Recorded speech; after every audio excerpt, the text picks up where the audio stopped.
झारखंड विधानसभा के बजट सत्र का 19वां दिन और सदन की कार्रवाई 2 बजे तक के लिए स्थगित कर दी गई है। बड़ी खबर आपको बता रहे हैं, जहां झारखंड विधानसभा के बजट सत्र का आज 19वां दिन और इस बीच कई मुद्दों पर बातचीत हुई। अगर जानकारी दें तो हजारीबाग में हुए जुलूस के दौरान हंगामे को लेकर भी इस दौरान हंगामे के आसार नजर आए। जानकारी अगर आपको दें तो विधानसभा परिसर के बाहर भी बीजेपी के विधायक हाथों में तख्ती लिए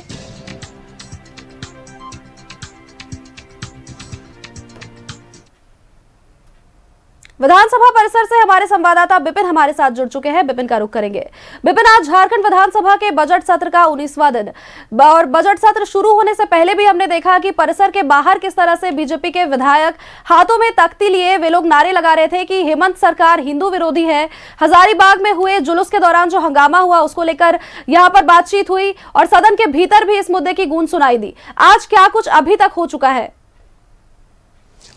जी देखिए, 19वां दिन है और कल अंतिम दिन है इस बजट सत्र का। और 19वें दिन कई महत्वपूर्ण सवाल सदन में आए। जिस तरीके से नल जल योजना का जो मामला सदन में सबसे पहले आया था नवीन जायसवाल का, उसमें के राज्य सरकार की तरफ से मंत्री योगेंद्र प्रसाद ने जवाब दिया कि केंद्रांश जो राज्य सरकार को नहीं मिल पा रहा है उसके वजह से नल जल योजना का जो टारगेट था वो साल 2024 में पूरा नहीं हो सका। 24,000 करोड़ की योजना थी और इसके एवज में अभी तक केंद्र से मात्र 5900 करोड़ रुपए ही मिल पाए हैं।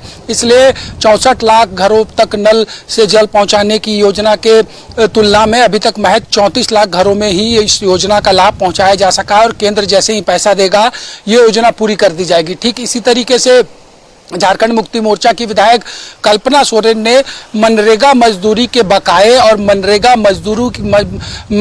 में इस्तेमाल होने वाले वस्तुओं के बकाये का मामला सदन में लाया, जिसके तहत ये बातें सामने आई कि केंद्र के पास 1200 करोड़ रुपए झारखंड में मनरेगा मजदूरी और मनरेगा वस्तुओं का बकाया है।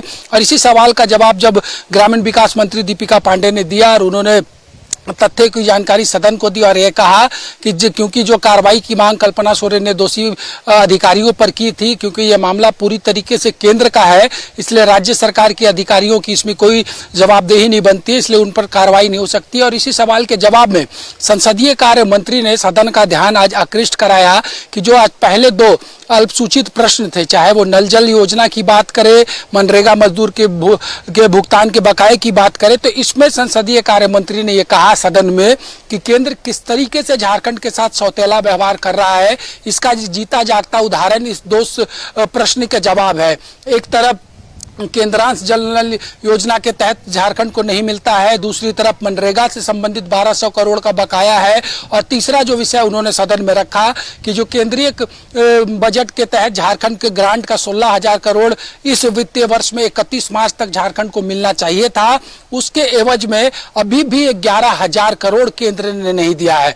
तो ये 3 तथ्यों के आधार पर संसदीय कार्य मंत्री ने केंद्र के सरकार की एक तरह से कहे तो आलोचना सदन में की कि कैसे झारखंड के विकास को केंद्र योजनाओं की में सहायता नहीं देकर रोकना चाहता है। तो ऐसे महत्वपूर्ण जनहित के सवाल सदन में आए हैं। इसी दौरान जब सीपी सिंह बोलना चाह रहे थे तो स्पीकर ने उनको बैठा दिया, बोलने की इजाजत नहीं दी। फिलहाल लंच ब्रेक है, हाउस में ध्यान आकर्षण और शून्यकाल के जरिए भी कई महत्वपूर्ण सूचनाएं सदन में आई हैं और लंच आवर के बाद सदन में एक बिल आज पेश होगा और सदन की कार्रवाई जैसे ही आज समाप्त होगी इसके बाद एक मैत्री मैच का आयोजन झारखंड विधानसभा की तरफ से किया गया है, जिसमें मुख्यमंत्री एकादश बनाम स्पीकर एकादश के बीच मैत्री क्रिकेट मैच जेसीए स्टेडियम में खेला जाएगा और जो महिला विधायक है उनके लिए बैडमिंटन प्रतियोगिता का आयोजन किया गया है।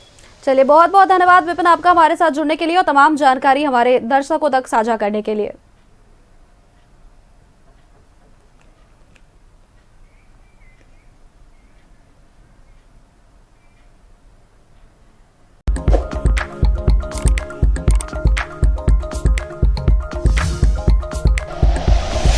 Like and share videos, subscribe करें हमारा चैनल और प्रेस करें बेल आइकॉन। न्यूज़ 11 भारत, सच है तो दिखेगा।